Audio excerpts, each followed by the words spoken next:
اور اب ہم آپ کو سناتے ہیں ذوالکفل علیہ السلام کا قصہ۔ قرآن عزیز میں ذوالکفل علیہ السلام کا ذکر دو سورتوں یعنی سورۃ الانبیاء اور سورہ صاد میں آیا ہے، لیکن دونوں سورتوں میں صرف نام مذکور ہے، مختصر و مفصل کسی قسم کے حالات کا کوئی تذکرہ نہیں ہے۔ سورۃ الانبیاء آیت 85 اور 86 میں اللہ تعالیٰ فرماتے ہیں، اور اسماعیل اور ادریس اور ذوالکفل یہ سب صابر لوگ تھے، ہم نے انہیں اپنی رحمت میں داخل کر لیا، یہ سب لوگ نیک تھے۔ اللہ تعالیٰ سورہ صاد آیت 48 میں فرماتے ہیں، اسماعیل، یسع اور ذوالکفل کا بھی ذکر کر دیجئے، یہ سب بہترین لوگ تھے۔ ذوالکفل علیہ السلام کے متعلق جس طرح قرآن مجید نے نام کے سوا کچھ ذکر نہیں فرمایا، اسی طرح نبی اکرم صلی اللہ علیہ وسلم سے بھی ان کے متعلق کچھ منقول نہیں ہے، لہٰذا قرآن و حدیث کی روشنی میں اس سے زیادہ کچھ نہیں کہا جا سکتا کہ ذوالکفل علیہ السلام اللہ کے برگزیدہ نبی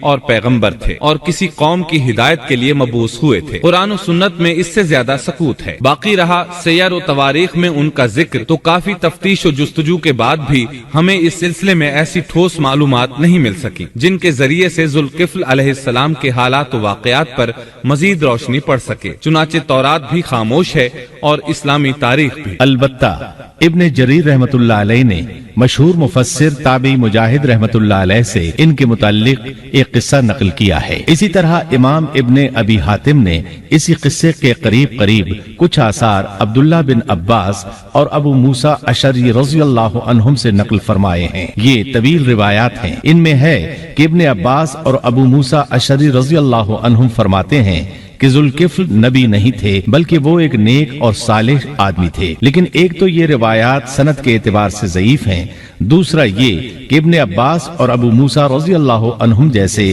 جلیل القدر صحابہ اور مجاہد رحمت اللہ علیہ جیسے عظیم تابعی سے یہ ناممکن ہے کہ وہ ذوالکفل علیہ السلام کے متعلق یہ فرمائیں کہ وہ نبی نہیں بلکہ ایک نیک مرد تھے۔ شاہ عبد القادر رحمت اللہ علیہ کا موقف ہے کہ ذوالکفل ایوب علیہ السلام کے بیٹے تھے اور انہوں نے اللہ کی خاطر کسی آدمی کی ضمانت دی جس کی پاداش میں ان کو کئی برس قید کی تکالیف برداشت کرنا پڑی۔ چنانچہ شاہ صاحب اپنی تفسیر موضح القرآن میں لکھتے ہیں کہ ذوالکفل ایوب علیہ السلام کے بیٹے تھے، ایک شخص کے ضامن ہو کر کئی برس قید رہے اور اللہ کی خاطر یہ مشقت سے۔ موجودہ دور کے بعض مفسرین کا خیال ہے کہ ذوالکفل حزقیل علیہ السلام کا لقب ہے۔ ایک دوسرے مفسر کی عجیب و غریب رائے یہ ہے کہ ذوالکفل گوتم بدھ کا لقب ہے، کیونکہ اس کے دارالسلطنت کا نام کفل تھا جس کا معرب کفل ہے، اور عربی میں ذو صاحب اور مالک کے لیے آتا ہے، اور صاحب مال کے لیے ذو مال اور مالک شہر کے لیے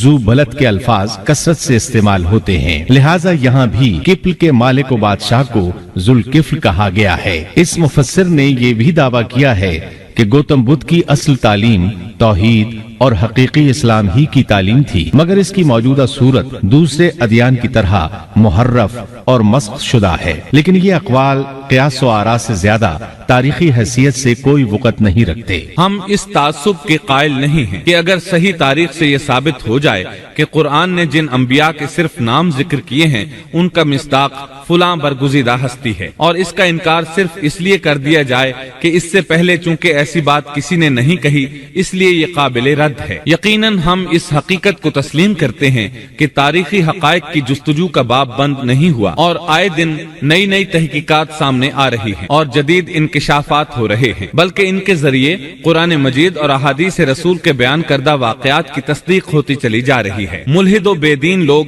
ان کا انکار اس لیے کرتے آ رہے ہیں کہ تاریخ اور فلسفہ ان کا ساتھ نہیں دیتے، لیکن اگر قرآن کریم کی بیان کردہ کسی ہستی کے متعلق مزید انکشافات روشنی میں آئیں تو ہمارے لیے انکار کا باعث نہیں بلکہ مخالفین پر مزید حجت اور دلیل ہے۔ لیکن اس حقیقت کے اقرار کے باوجود اس سے یہ بھی لازم نہیں آتا کہ کسی واقعے کے متعلق کوئی شخص اگر محض اپنے وہم و گمان اور قیاس و انداز سے بے دلیل کوئی بات کر دے تو ضرور اس کو مان لیا جائے۔ چنانچہ ذوالکفل علیہ السلام کو گوتم بدھ قرار دینا ابھی تک اس سے زیادہ کوئی حیثیت نہیں رکھتا۔ ہمارے لیے دنیا کے مختلف گوشوں میں اللہ کے فرستادہ نبیوں پر ایمان لانے کے لیے قرآن کی وہ تینوں دفعات کافی ہیں جو دین اسلام کا امتیازی وصف ہیں۔ سورۃ الفاتر آیت 24 میں اللہ تعالیٰ فرماتے ہیں، اور کوئی امت ایسی نہیں ہوئی جس میں کوئی ڈر سنانے والا نہ گزرا ہو۔ سورۃ المومن آیت 78 میں اللہ تعالیٰ فرماتے ہیں، بعض انبیاء کے واقعات ہم آپ کو بیان کر چکے ہیں اور ان میں سے بعض کے قصے تو ہم نے آپ کو بیان ہی نہیں کیے۔ سورۃ البقرہ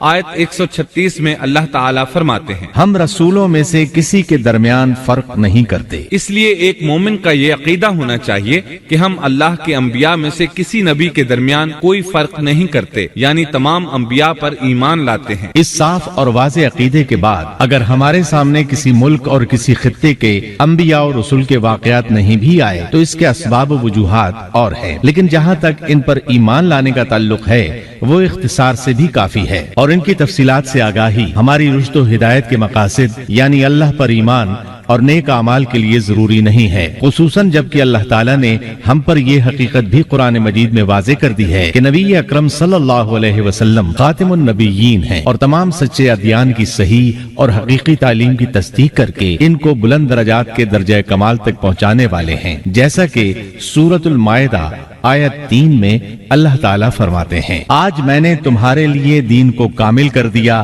اور تم پر اپنا انعام بھرپور کر دیا اور تمہارے لیے اسلام کے دین ہونے پر رضامند ہو گیا۔ خلاصہ کلام یہ کہ ہمیں یہ تسلیم ہے کہ ہندوستان میں بھی اللہ کے سچے نبی اور پیغمبر مبعوث ہوئے، بلکہ سیرت نگاروں کی روایات کے مطابق ابو البشر آدم علیہ السلام اسی ہندوستان کے کسی گوشے میں اتارے گئے، لیکن جب تک قرآن و حدیث کی صراحت یا تاریخ کے صحیح دلائل و براہین سے یہ ثابت نہ ہو جائے کہ ذوالکفل گوتم بدھ کا لقب ہے، محض قیاس و آراء کی بنا پر ہم اس کو تسلیم نہیں کرتے، کیونکہ جس طرح کسی نبی کو نہ ماننا کفر کی راہ ہے، اسی طرح کسی غیر نبی کو نبی تسلیم کرنا بھی باطل ہے۔